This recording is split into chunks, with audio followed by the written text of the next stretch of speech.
वो दूसरा संकल्प कौन सा था, उस पर चर्चा आप शुरू करते हैं। पहले सुनिए क्या कहा।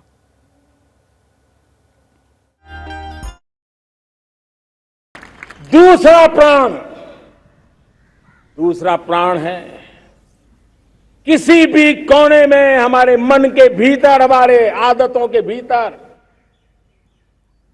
गुलामी का एक भी अंश अगर भी अभी भी है तो उसको किसी भी हालत में बचने नहीं देना। अब 100%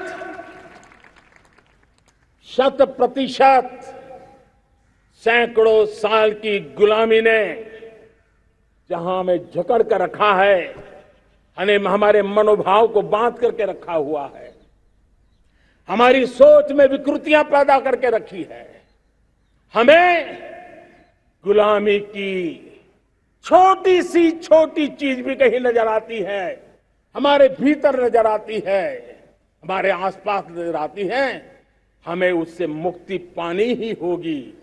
ये हमारा दूसरी प्राण शक्ति है। वर्तिका जी, घुटनों के बल नहीं, अब मुट्ठी में ताकत के बल पर हिंदुस्तान को आगे बढ़ना होगा, यही प्रधानमंत्री ने कहा है। देखिए, प्रधानमंत्री ने अपनी वॉइस मॉड्यूलेशन को इस पूरे भाषण के दौरान कई बार बदला। कभी उतार आया, कभी चढ़ावा आया, कभी उदासी आई, कभी दुख आया, और ऊर्जा लगातार बनी रही। इस बार जब उन्होंने ये बात कही कि गुलामी की मानसिकता हटे, तो उन्होंने एक तरह से हमें आध्यात्मिक स्तर पर भी हमें छू लिया, मानसिक स्तर पर भी छू लिया। भले ही इसमें एक पॉलिटिकल मैसेजिंग हमें दिख सकती है, लेकिन जो बड़ी बात है वो इसके ज़रिए एक छोटे से छोटे तबके से लेकर, बच्चे से लेकर बड़े तक, वो ये साफ तौर पर कहना चाहते हैं कि इन 75 सालों में आज हम जहाँ पहुँचे हैं, हमें इस बात पर ध्यान देना होगा, जहाँ भी हमें अपने अंदर कोई गुलामी की बात दिखती हो वो हटे। और इसीलिए जब उन्होंने ये कहा जय विज्ञान जय अनुसंधान, उसके पीछे भी जो टोन है वो यही है कि हम भारत को आगे की तरफ तो लेकर जाएं, लेकिन हमने जो अपनी मानसिकता को कहीं कहीं बेड़ियों में जकड़ा था, हम उसका आत्म अवलोकन करें। प्रधानमंत्री जब मन की बात रेडियो पर करते हैं या फिर जब लाल किले की प्राचीर से इस तरह से लोगों के साथ जब वो जुड़ते हैं, तो वो ये कहना चाहते हैं कि इस सारे काम में टुगेदरनेस बहुत ज़रूरी है। हम सब एक साथ चलें और हम उन चीज़ों को हटाने की कोशिश करें जो हमें गुलाम बनाती है। आप देखिए प्रधानमंत्री का ड्रेस सेंस जो उन्होंने पहना है, और वो उनका जो पूरी वेशभूषा है वो भी एक भारतीयता को, परंपरा को, और साथ ही साथ एक आधुनिक भारत के उत्साह से भरे हुए जो हमारा जो सबसे बड़ा शक्तिशाली जो हमारा प्रतिनिधित्व करते हुए प्रधानमंत्री हैं, एक उस इमेज को दिखाता है। जहाँ बच्चे बैठे थे वहाँ भारत का पूरा तिरंगा बन रहा था।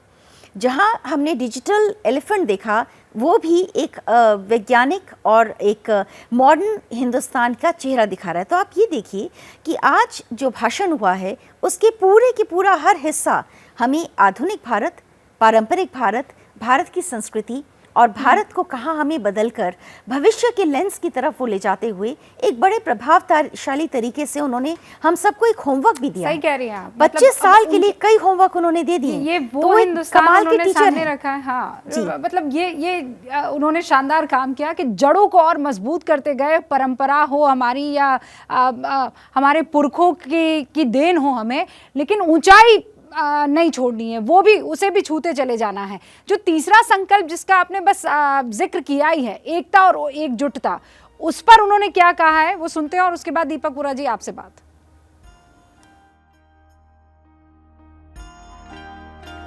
तीसरी प्राण शक्ति,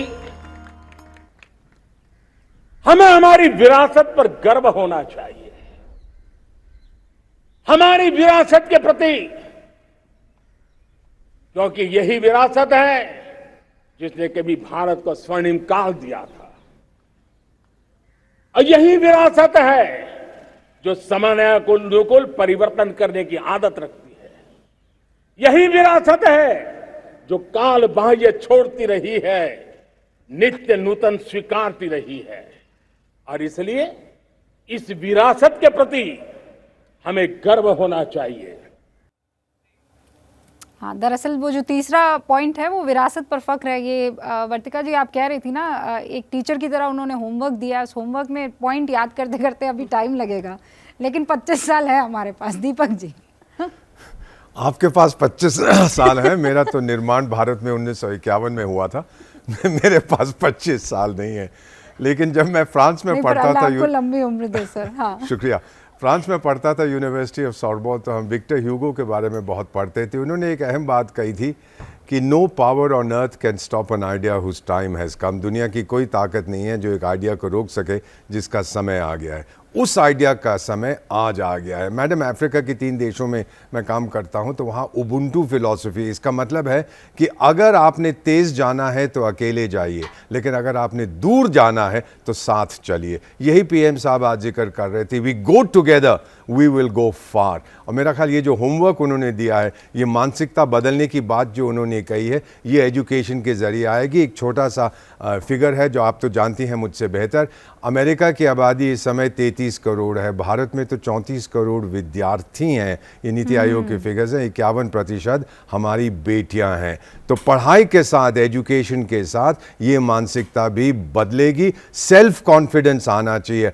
आत्मनिर्भरता हासिल करने के लिए हम आत्मविश्वास होना चाहिए, आत्मसम्मान होना चाहिए। और ये जो नेगेटिव फीलिंग्स हैं मैम, जिनके बारे में उन्होंने बात की, मेंटल ब्लॉक जो है, कॉलोनियल मेंटालिटी है, जो मेंटालिटी ऑफ अ स्लेव है मैम, उसके बारे में बस इतना ही मैं कहना चाहता हूं कि वो आपकी ताकत को बढ़ाता नहीं है, वो आपकी ताकत को चूस लेता है। आप अपने आप को नपुंसक महसूस करते हैं, आप you feel helpless, you feel hopeless. और अगर पॉजिटिव माइंडसेट है तो आप किसी भी चीज़ का सामना कर सकते हैं और आप हमेशा विजयी होंगे। यूरोप में जो डेवलपमेंट आई, महिलाओं की अहम भूमिका थी। ये सही है कि 150 साल अमेरिका में लगे विमेन को अधिकार देने एट्सेट्रा, पर जब से वो अधिकार मिले वो आगे बढ़े।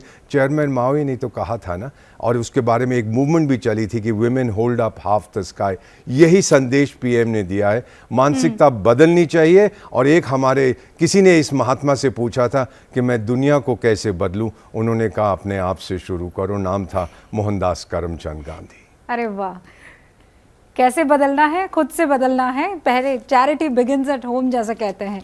विजय, क्योंकि अब वक्त इतनी ही इजाज़त दे रहा है, लेकिन इन 5 संकल्पों में हालांकि आपने उसको ऐड कर दिया है, सबसे महत्वपूर्ण आपके लिए क्या है? एक हिंदुस्तानी के नाते वो सबसे महत्वपूर्ण संकल्प जिसे हमें गांठ बांध लेना चाहिए। देखिए, अगर दूरगामी दृष्टि से देखा जाए तो 2047 तक भारत को विकसित देश में बदलना है। सबसे बड़ा संकल्प ये है। इसमें इसी में सारे संकल्प निहित हो जाते हैं। इसी में विरासत भी आ जाती है, इसी के अंदर नागरिकों के कर्तव्य भी आ जाते हैं, इसमें गुलाम मानसिकता से मुक्ति भी आ जाती है, इसमें भ्रष्टाचार से मुक्ति भी आ जाती है, इसमें परिवारवाद से मुक्ति आ जाती है, इसमें नारी का सम्मान भी आ जाता है। ये सारे संकल्प मिलकर ही एक विकसित भारत में हम परिवर्तित कर सकते हैं।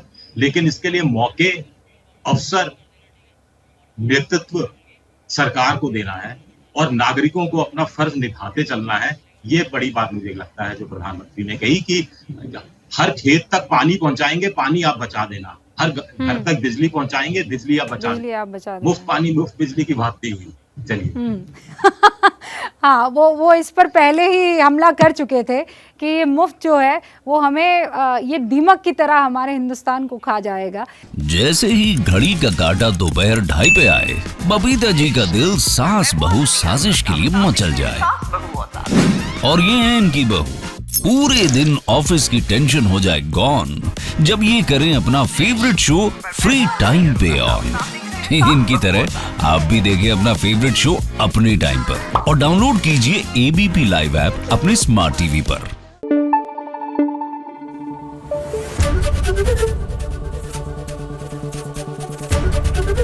एबीपी न्यूज आपको रखे आगे।